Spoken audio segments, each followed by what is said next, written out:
Good evening, everybody, and welcome to September's Eden District Council Executive Meeting.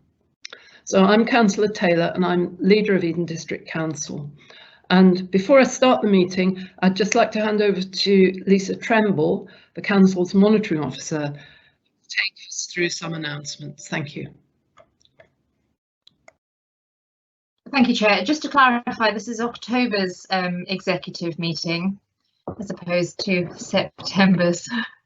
Apologies, sorry, I was on automatic pilot there, sorry. Right. This meeting is being hosted remotely as a result of the coronavirus pandemic and regulations that were brought in via the Coronavirus Act of 2020 allow us to conduct this meeting. The various elements of the regulations are being complied with in that it allows officers, members of the public and members to participate in these meetings, and our current rules of procedure as set out in our constitution continue to apply. Just in relation to housekeeping, I'd like to remind members if you could please keep yourselves on mute when you're not speaking, just to avoid any background noise, and only speak when you're invited to do so by the chair. The chat function is please only to be used for technical issues, or if you wish to indicate that you'd like to speak or ask a question. There is a 4-hour limit on this meeting, so if we haven't concluded our business by that time, we will have to adjourn and reconvene at a later date. And then voting tonight will be via unofficial recorded vote. So when your name is called out, please indicate verbally whether you are for, against, or whether you wish to abstain from the motion. Thank you, Chair. Thank you very much, Mrs. Tremble. So now I'd just like to introduce all the members of the committee with a roll call. And I'd also like to bring forward agenda item 3, which is the declarations of interest item, forward at the same time. So when I call your name, could you please respond with present, and also make any declarations of interest you have. And I believe there are no apologies for absence today. That's correct, Chair. Thank you. Councillor Derbyshire. Present and no interest to acknowledge. Councillor Greenwood. Present and no declarations of interest. Councillor Robinson. Present and no declarations of interest to declare. Councillor Roddle. Present and no declarations of interest to declare. Councillor Sharp. Present and no interest to declare. And Councillor Tonkin. Present and no interest to declare. Yes, and I'm Councillor Taylor and I have no interest to declare either. So I'd just also like to introduce the officers in attendance, who are Les Clark, Director of People and Place, Mike Poulter, One Eden Programme Manager, Paul Sutton, Interim Director of Corporate Services, Oliver Schimmel, Assistant Director, Planning and Economic Development, Lisa Tremble, our Monitoring Officer, Vivian Little, Member Services Team Leader, and Nicola Baker and Karen Wyeth, Member Service Officers. And I'll move on to agenda item 1, which is apologies for absence, which we've covered, there are none. Agenda item 2 is the minutes. So I'd like to propose that the public minutes E29-920 to E37-920 of the executive held on the 15th of September 2020 be confirmed and approved as a correct record of those proceedings. So if anyone has any corrections, please indicate that you wish to speak via the chat function. And Mrs. Tremble, has anyone indicated they wish to speak? No, Chair. Thank you. So could I have a seconder for this proposal to confirm and approve the minutes? Councillor Robinson has indicated she would like to second the motion, Chair. OK, so Councillor Robinson, could you just confirm that, please? I certainly can. I'm quite happy to second that. Thank you very much, Chairman. OK, thank you. And Mrs. Tremble, can we take a vote? We can, Chair. Councillor Derbyshire. For. Councillor Greenwood. For. Councillor Robinson, For. Councillor Ruddle, For. Councillor Sharp, 4. Councillor Taylor, For. Councillor Tonkin. 4. Thank you, Chair. That's unanimous. Thank you very much. So agenda item number 4 are questions and representations from the public, and we've received no questions or representation from any member of the public. Agenda item 5 is questions from members, and tonight there have been no questions or representatives received from any member. So I'll move on to agenda item number 6, which is planning for the future, the white paper consultation response, which you'll find on page 5 of the pack. So I'll present this report. So that this planning consultation for the white paper, which is very much a white paper with greenish edges, because the consultation is significant and the white paper is rather slim. So we've a response has been put together, which you will find on Appendix B in our report, which is on page 28. So this planning for the future white paper, excuse me, was launched by central government in August 2020, and the proposals are very wide-ranging, with stated intentions to streamline and modernise the planning process with a view to bringing forward completion, particularly on housing, bring a new focus to design and sustainability, improve the system of developer contributions to infrastructure, and ensure more land is available for development where it is needed. The consultation is lengthy and detailed, and this report is seeking approval from the executive to respond to the Planning for the Future White Paper consultation, which closes on the 29th of October 2020. There is opportunity for members to engage further in this process. The recommendations do allow for us to continue to make observations as we learn more and as we attend more and more seminars and webinars and otherwise on this white paper. So there has been a great deal of research, and different local authorities have responded in different ways to this. It's of particular interest to all of us that the word rural is only mentioned once in the white paper, and that the assumptions of housing numbers and so on and so forth, and the way that infrastructure funding is going to be provided is somewhat difficult to see how it is going to be of benefit to our local community in our planning authority area. Of particular interest to me and others is that in the white paper there are proposals 15, 16, 17 and 18 covering changes to national policies on how the planning system can most effectively play a role in mitigating and adapting to climate change, maximising environmental benefits, and the assessment of environmental impacts and the enhancement opportunities for valuable and important habitats, energy efficiency standards for buildings to help deliver our commitment in Eden District Council to our net zero target by 2030, and indeed the government's zero target by 2050, and conserving and enhancing our historic buildings. So those important matters are covered in the in the white paper, but there are no questions asked on them, so that we cannot feed back our opinions on any of those critical matters to central government at this point. So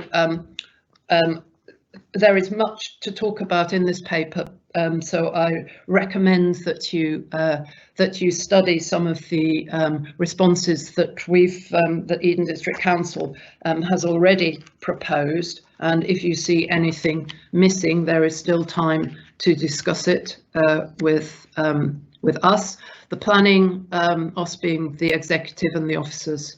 The planning policy working group has already been consulted and made its feedback. So given that one could talk about this for the rest of the evening up to the 4-hour limit of our broadcast, I think I might just stop there. Does anyone have any questions or comments you wish to make? Chair, Councillor Derbyshire would like to speak, please. Thank you, Councillor Derbyshire, please. I was going to thank the planning team and others who've been strongly involved in producing this document, and I welcome a lot of the things that are in it, our response. It was interesting because there was a Rural Services Network webinar today, and it was very useful to hear the wider opinions of rural areas on what's proposed in the white paper. As somebody put it, there's strong concerns and too many unanswered questions. And I enjoyed somebody sort of saying, what our priority should be is what's right for our communities, and how do we make good places to live and work in the future, and that's what we need to prioritise.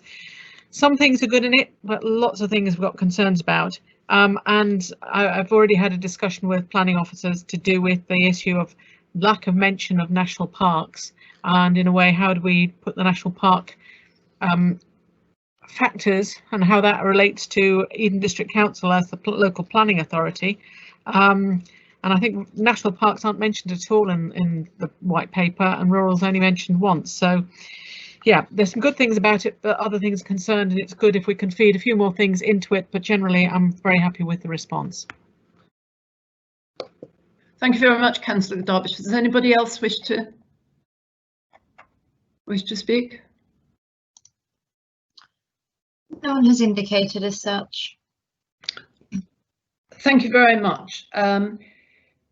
In that case, I'd like to propose the recommendations outlined on the report, and just to reiterate, the recommendation 1 is to agree to submit the report to the Planning for the Future White Paper consultation set out at Appendix B, subject to any further comments being provided to the Assistant Director of Planning and Economic Development, who will amend the comments in the response in consultation with relevant executive members prior to submission.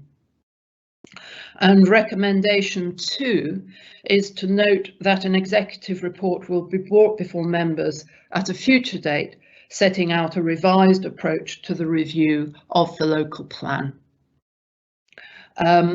So those are the recommendations which I propose, and I propose that they're agreed. And could I have a seconder?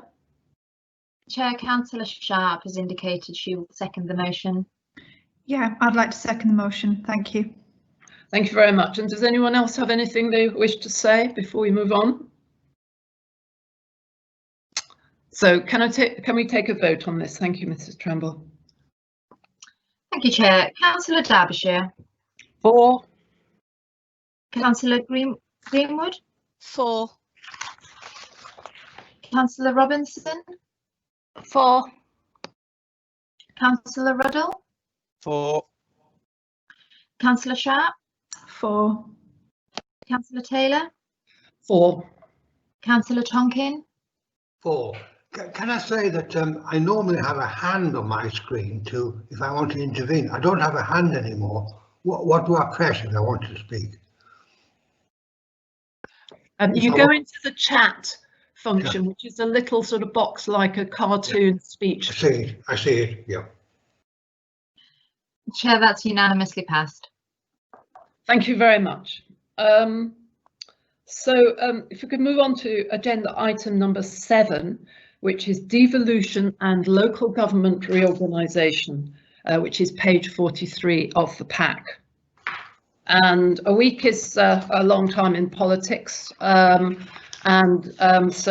that the some aspects of this report have already been overtaken by events, so that the devolution and local government reorganisation report sets out arrangements for Eden District Council to work with Allerdale Borough Council, Carlisle City Council and Copeland Borough Council on developing options for unitary authorities in Cumbria, as now invited by the government, and establishing a budget for the work. So earlier this year, the 2 previous ministers for local government had talked to Cumbrian leaders and encouraged them to develop plans for local government reorganisation, linking this to the upcoming white paper on recovery and devolution. Since the summer, there's been another change in minister, with Luke Hall replacing Simon Clarke, but there was no further engagement on the issue, and the consultation on the white paper, originally planned for September, was put back into the new year. So we were surprised to receive on the 9th of October a letter from Robert Jenrick, the Secretary of State for Housing, Communities and Local Government. He wrote to all council leaders in Cumbria, formally inviting proposals for unitary local government for the area. And the letter sets out a timetable for outline proposals to be submitted by the 9th of November and full proposals by the 9th of December 2020. So proposals can also make reference to possible future devolution and establishing a combined authority. The County Council had already made a submission in advance of being invited, and it is important, therefore, that the districts follow suit. Now, district council leaders agree that if reorganisation is to happen, then it should be based on 2 unitary councils.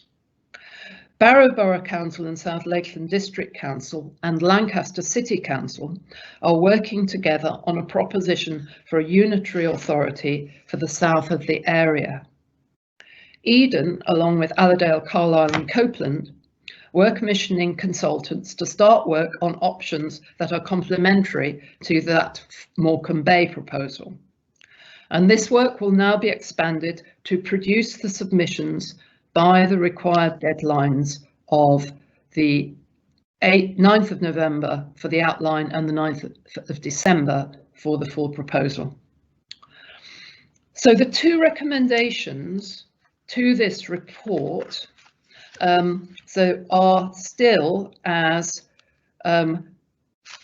recommendation 2.1 on page 43 is as before, that the executive authorise the officers to work with Allerdale Borough Council, Carlisle City Council and Copeland Borough Council on the development of options for establishing unitary councils and a combined authority for Cumbria.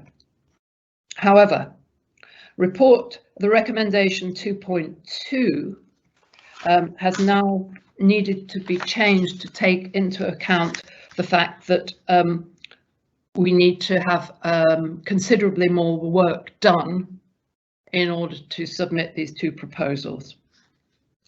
So that second recommendation, 2.2 on page 43, requires amendment due to the fact that the report needed to be published before we were able to take on a fully informed view of the costs of making the submissions to government.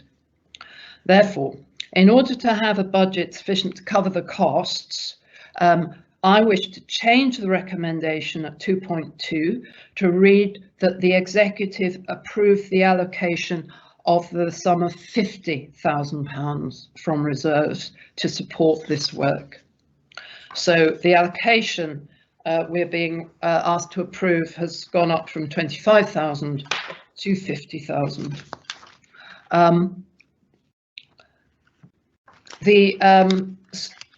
Just as with the previous item on the planning white paper, there is considerable background information in general terms about devolution, but very little about the current situation that we are dealing with. And going ahead of the promised white paper on devolution, I trust that we will not forfeit any of the good things of devolution, i.e. maintaining local democracy and democratic functioning and subsidiarity, as it is called, and also investment. So the white paper changed from being on devolution and grew the term and recovery, presumably in reaction to the COVID situation which we all face. So I trust that by going ahead of the white paper that we will not lose out in any way. I think that there is little more detail that I can give at the moment.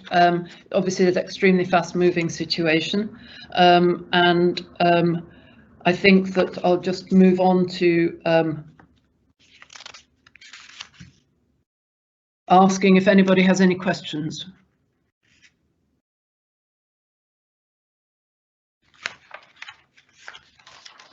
Chair, Councillor Ruddle would like to speak, please.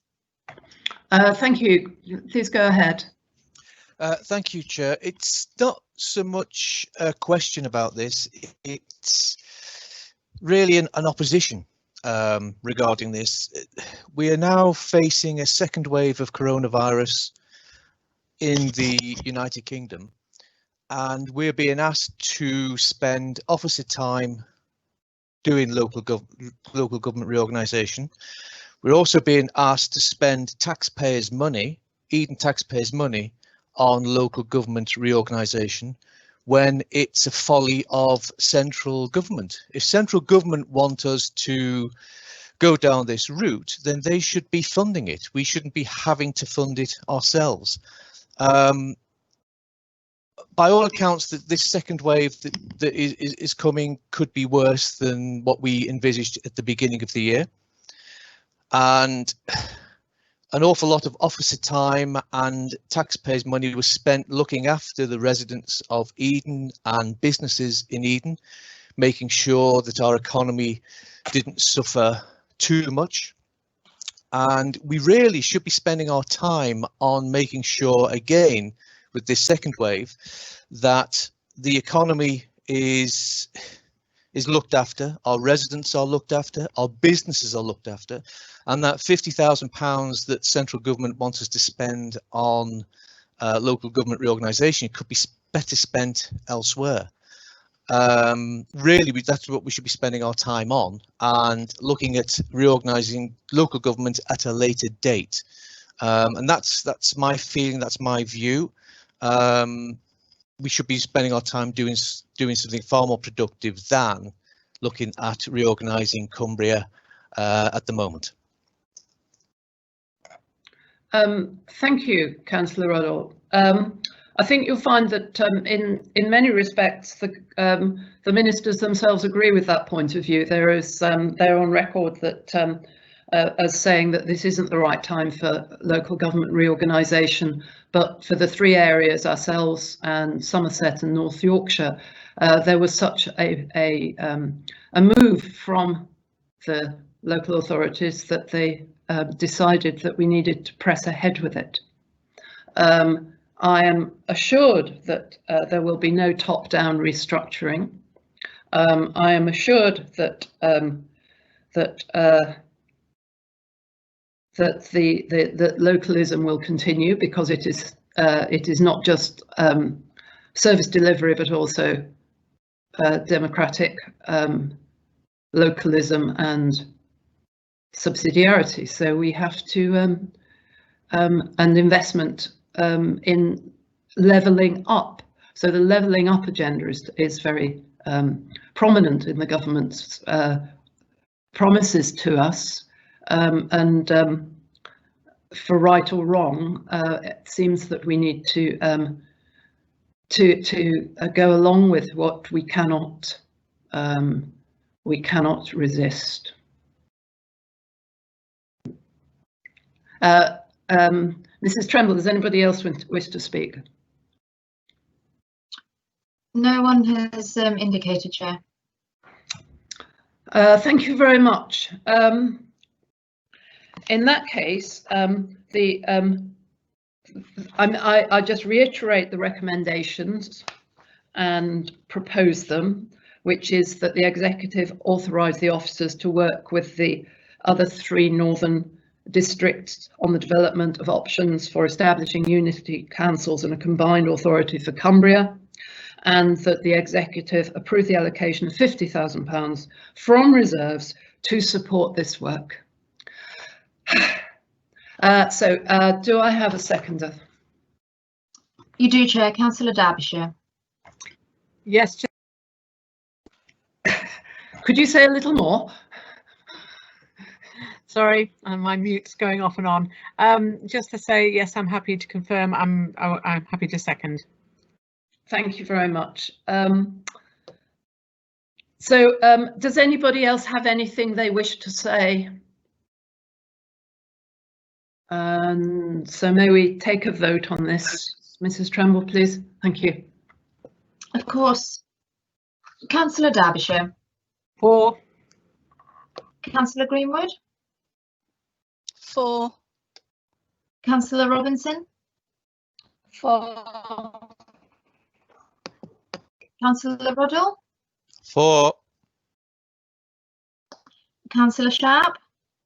For. Councillor Taylor. For. Councillor Tonkin. For. That's unanimously passed, Chair. Thank you very much. Let's move on to agenda item 8.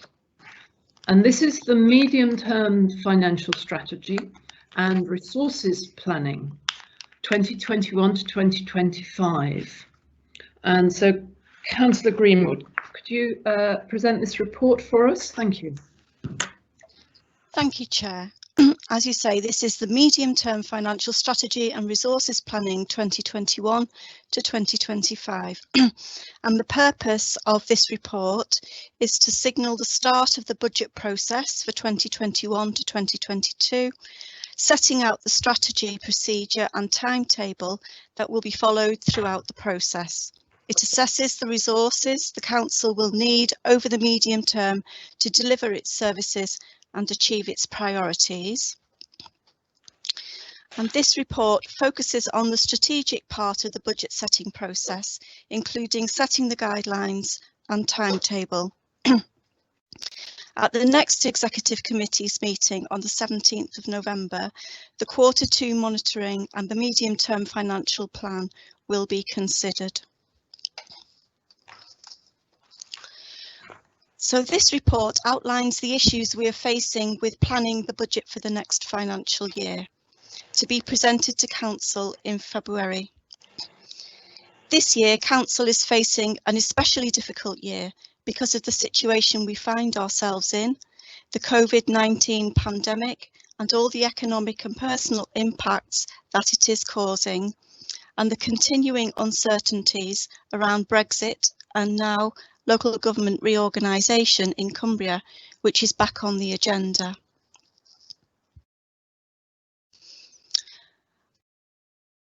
Our usual sources of income come from government funding and council tax, which is split 49% from the government, which is £3.7 million, and 51% or £4 million from council tax. We won't know until some point in the next few weeks, and maybe not until Christmas, what government has decided to award for us for next year. But any reduction in the amount will have a detrimental effect on Council's financial sustainability.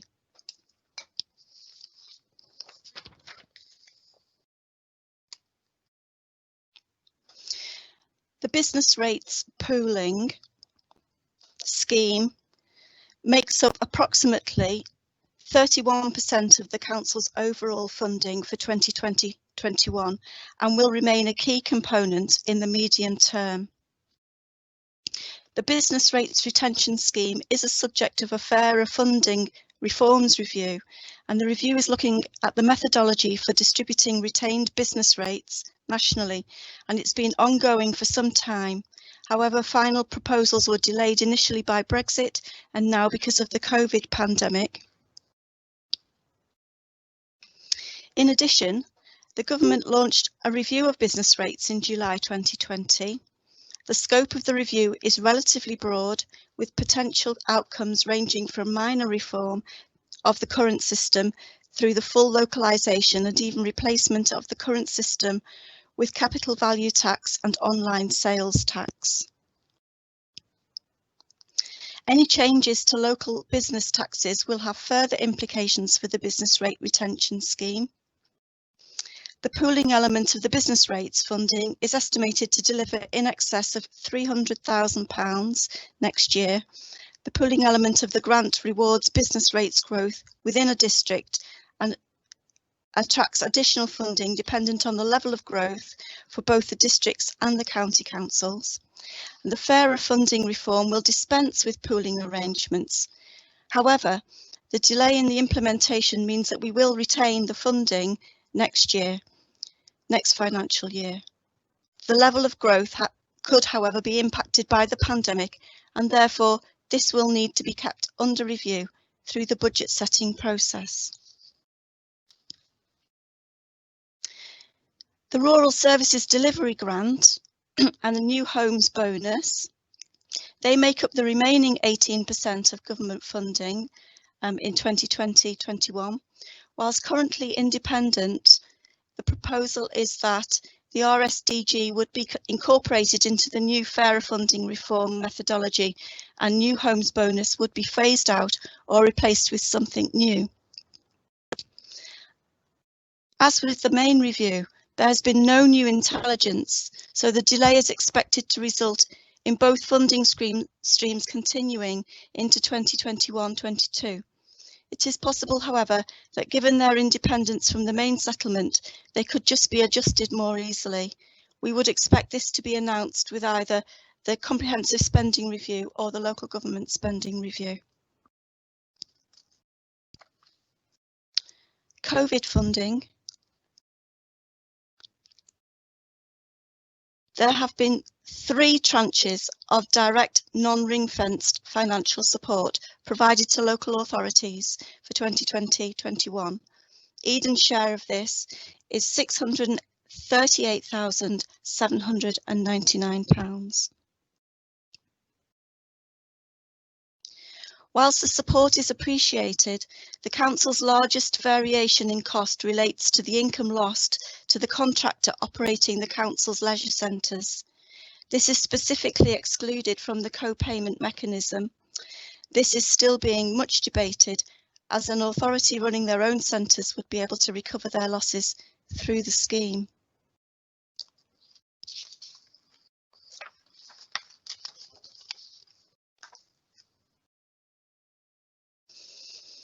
Council tax.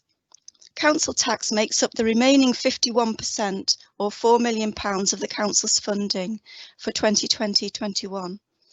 In 2020-21, Council tax was increased by £5 on a Band D property and generated an additional £10,000 per annum.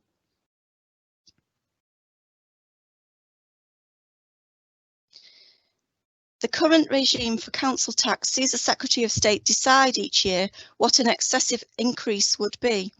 A council seeking an increase beyond this level would need to get approval in a referendum. Last year, the limit was 2% or £5, whichever was the greater on a Band D equivalent. There's been no decision taken as yet. However, it is likely that this will again be the excessive level. Concern remains regarding collection of council tax, and collection fund deficits can be faced over 3 years.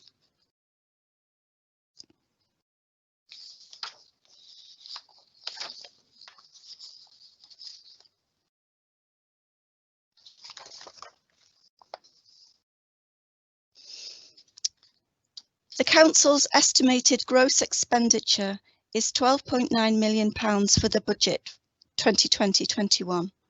When setting the budget and forecast, we will need to consider all of the implications on the cost of delivering services.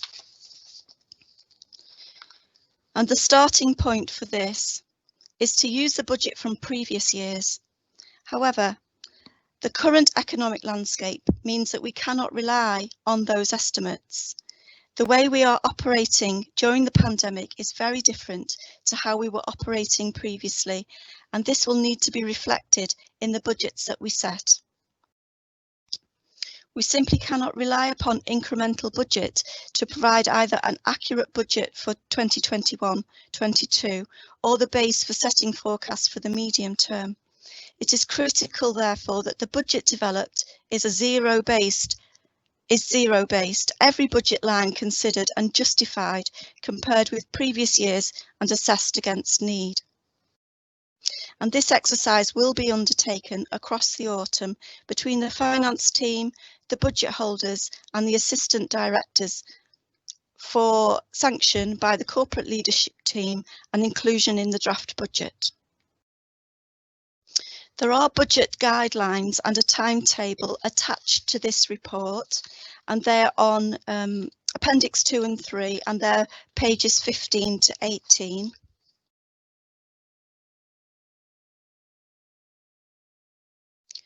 We will need to consider how growth in expenditure is dealt with.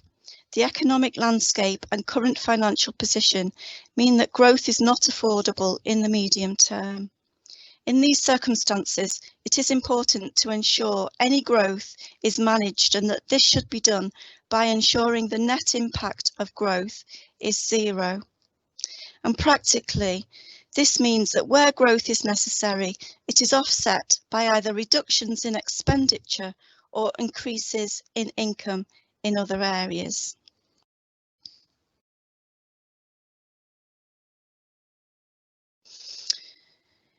The major implication for the Council, both currently and ongoing, is the additional costs paid in relation to the leisure contract. At the start of the pandemic, the government issued a public procurement notice that said that public organisations should fund the deficits on contracts on an open book basis.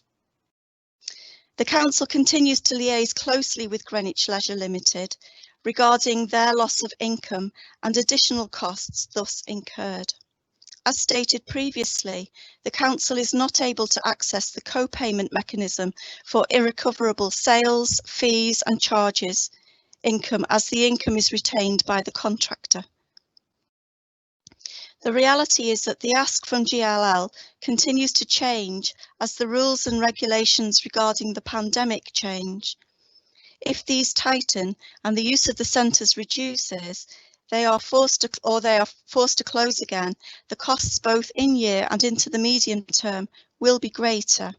The grant funding provided by the government isn't expected to be sufficient to cover this.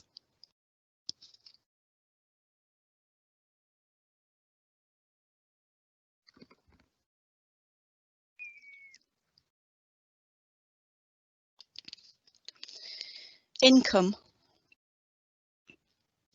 The Council's net income, including income from investments, is approximately £3.5 million. This is a significant level for an organisation of Eden's size and supports the budget significantly. It does, however, create a level of risk, particularly given the current economic landscape, that the Council is over-reliant upon income that might not be certain. As I've just said, the government have introduced funding co-payment mechanism for irrecoverable sales, fees and charges income, with the government covering 75% of losses beyond 5% of planned income. As has been previously stated, this can't be used to cover leisure contract income, but can be used to cover losses in car parking, planning and building control income. There are clearly longer-term implications for income streams given the likely volatility in the economy. This will need to be managed through the budget process to ensure the most accurate and robust budgets are produced. Investment income. The Council's investments come in three forms: Treasury, Property and the Heart of Cumbria Company. Treasury management income comes from both long and short-term investments. The performance of the Council's Treasury investments is being affected by the COVID pandemic, and this will be reported in detail at the next meeting on the 17th of November. The longer-term investment in the Churches, Charities and Local Authorities Property Fund is also being affected, and this will also be reported in detail next month. It is important to remember that with this type of investment, volatility is expected and that over time the value of property has always risen.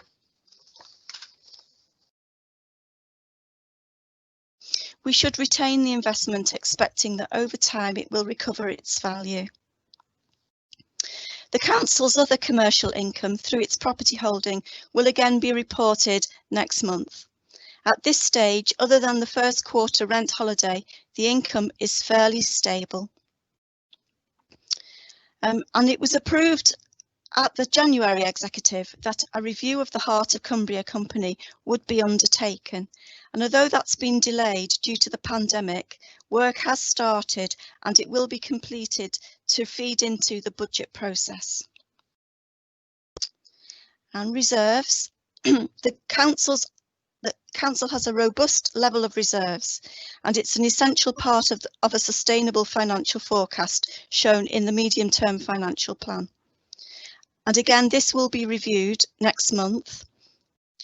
Through the budget process, the level of reserves will be at the heart of the decision-making regarding budgets and the level of savings required to balance the budget.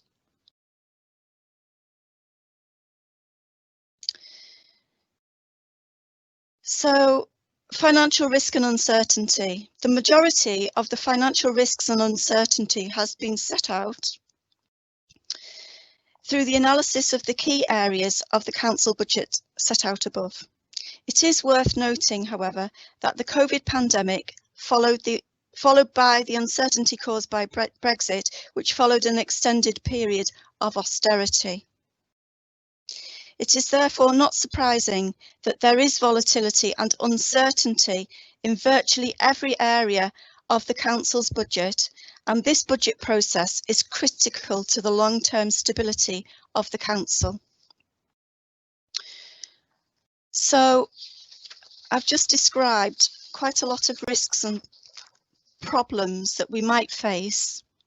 We don't really know how that's going to work out just yet, because we're still in the middle of a COVID pandemic, and we've just moved, or we are moving, back into response rather than recovery.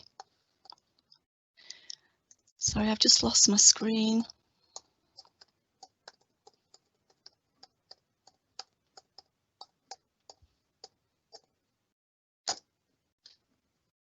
Okay.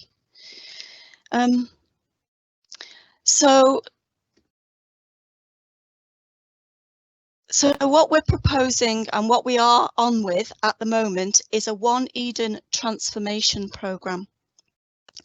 And this is a plan to make significant savings over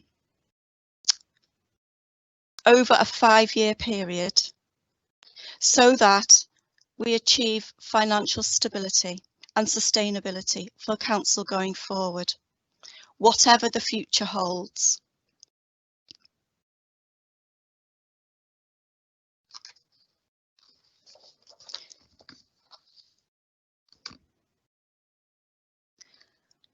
The benefits realisation plan, which is set out on page 9, shows how it is proposed to forecast to save £1.3 million.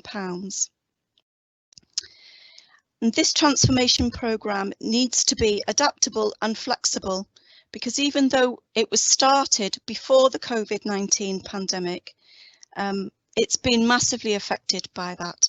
and in good ways as well. So it has actually supported parts of the programme which have adapted to take best advantage of the circumstances. For example, the customer service receptions have been closed, and it's meant that the digital and telephone contact has become critical. And the launch of the My Account has accelerated the project, and it will lead to greater and quicker efficiencies, more than was envisaged in the original plan. The acquisition of Vereda House has been completed, and the goal to co-locate on a single site can now be achieved. However, the success of the working from home has meant that we can reconsider the ratio of desk space requirements that as a council we will need. And that means that we can invite greater numbers of staff from partner organisations into the building to create a larger, more vibrant civic hub than was originally envisaged, and at the same time share the costs and create savings for the council. Throughout the remainder of the programme, these same approaches will be taken for each of the work streams to deliver more from less and create the leanest, most financially sustainable organisation that we can. So I would like to move the recommendations, Chair, that the Executive Committee note the medium-term financial strategy and resources planning approach set out in this report, and that the guidelines and timetable which are set out at Appendix 2 and 3 respectively be approved. Thank you. Thank you very much, Councillor Greenwood. Before I ask for a seconder, has anybody got any questions?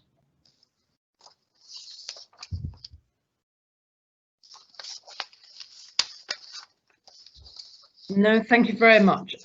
So could I have a second? I'll second this this recommendation.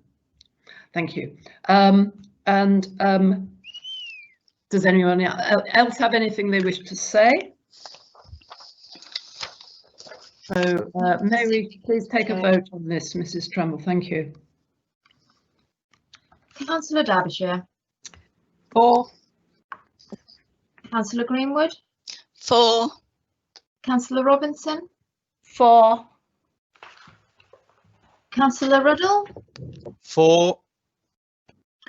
Councillor Sharp. For. Councillor Taylor. For. Councillor Tonkin. For. Thank you, Chair. That's unanimously passed. Thank you very much. So let's move on to agenda item number 9, the One Eden Performance Report from July to September 2020. And that's page 69 in your pack. I believe it's report F28/20. And although it's down to being the leader, this is in fact not the case. So perhaps we can just ensure that we correct in the minutes. The minutes will reflect that this is also in Councillor Greenwood's portfolio. Councillor Greenwood, would you like to present the report? Thank you. Thank you, Chair. So this is the One Eden Performance Report, July to September 2020. And the purpose of this report is to provide the Executive with an update on progress to date and planned next steps. So the background of this is that the One Eden Transformation Programme is designed to transform Eden District Council into an organisation which is sustainable and fit for the future. A council that delivers services to meet customers' needs, residents, businesses and partners. Additionally, once the programme is complete, the council will have a workforce with the skills and capacity to ensure that customers' needs are met and that the organisation is well managed and effective. So it was agreed on the 25th of February that Executive would receive quarterly progress reports that included a summarised programme of red, amber, green status, progress to date and agreed or proposed next steps. And this approach is designed to ensure high-level visibility and accountability. And this report is the second quarterly update report. So what we have are currently 7 work streams. We have human resources, constitution, service delivery, Vereda House, customer services, digital and communications. And the number and content of the work streams is not fixed and can be adapted to incorporate new themes or activities as the programme needs to dictate. So what we have on page, oh, I haven't got page number, but what we have on the workstream and programme update, we have customer services and digital combined work streams. And the purpose of this is reconfiguring the organisation, using improvements to systems, skills and capacity to reflect the most efficient way to service customer demand. And there are some completed actions there, including the launch of the My Account on the 6th of July, which has been very successfully received, even though it hasn't had a lot of promotion. There are 381 customer accounts, and the colour for this one is green. And the next steps there are also listed for us to read. I'm not going to read everything. The Constitution work stream is also green, and that's progressing well. I think we are going to have our new constitution for next municipal year with all the changes put in. And then human resources, the realignment of skills and capacity to remodel the organisation to deliver the strategic intentions of the One Eden programme. Also green, and the next steps are to consider the implications of interim leadership arrangements and to refresh options for leadership structure and develop approach to recruitment, which is very important, but that's progressing well. Service delivery, this is amber. The completed actions are options appraisal undertaken to consider the preferred future models of delivery, and extension of the leisure operations contract agreed and arrangements are in place. The next steps are additional options for remaining commissioned contracts being developed in recognition of the potential for local government reorganisation to influence future arrangements, and consideration to be given to the potential to harmonise existing contracts. I think, as I understand it, the reason that this service delivery work stream is on amber is because of the influence of the COVID situation and the local government reorganisation situation. The work stream that is the single site is also amber for similar reasons. However, steps are being taken to address this situation.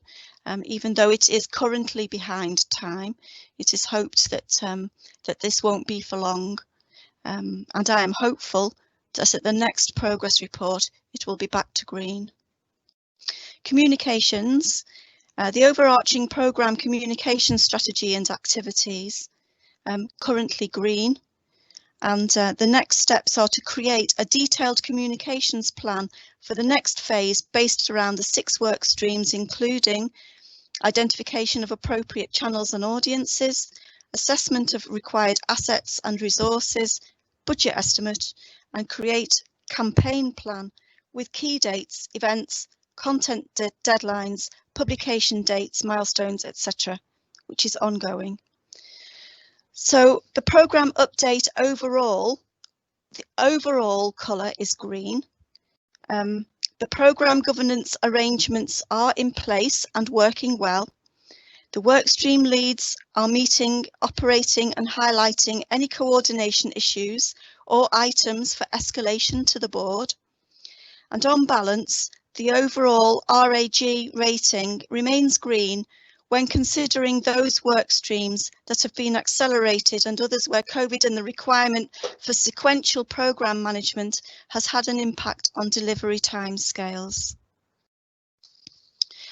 And I'd just like to thank Mr. Poulter and our senior leadership team for all the work that they've done on this project, and just say thank you for everything. It's very encouraging, and I'd just like to move the recommendations, Chair. The recommendation is for Executive to note the progress to date and to approve the next steps for each of the work streams as outlined in the body of the report. Thank you. Thank you very much, Councillor Greenwood. So before we ask for a seconder, does anybody have any questions? Chair, Councillor Robinson has indicated she wishes to speak. I'm unsure if it's a question though. Thank you. Please, Councillor Robinson.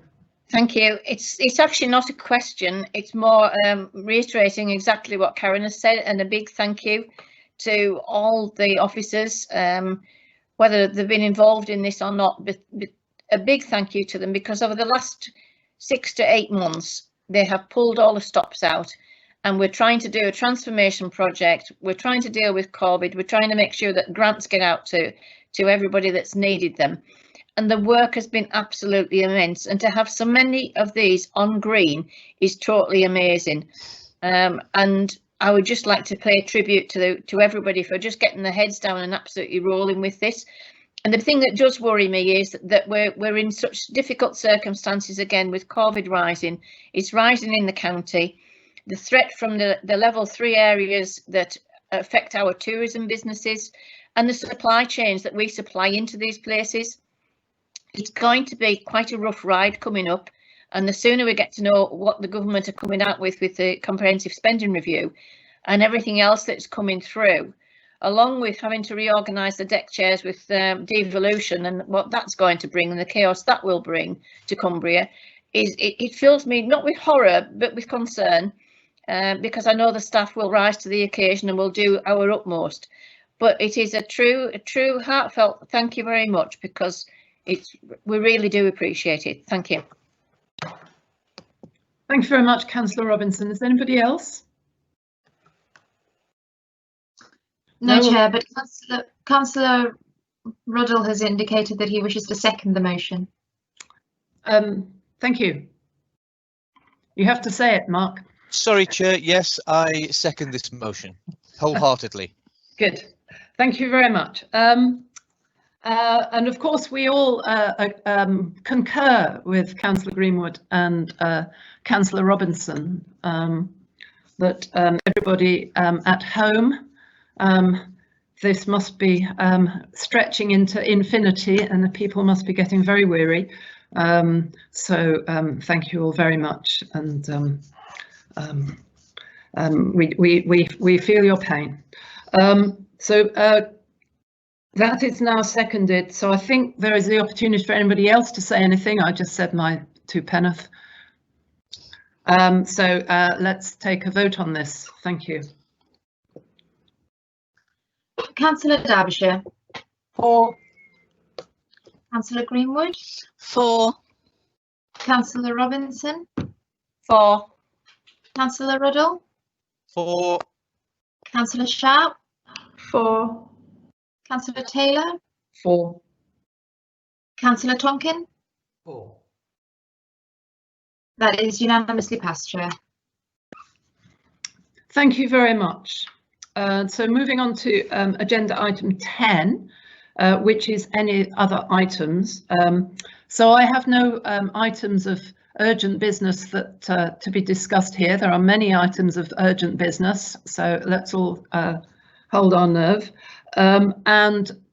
Agenda item 11 is the date of the next scheduled meeting. The date of the next scheduled meeting is confirmed as the 17th of November 2020. So I'd like to thank everyone for the virtual meeting, and the meeting will shortly be closed.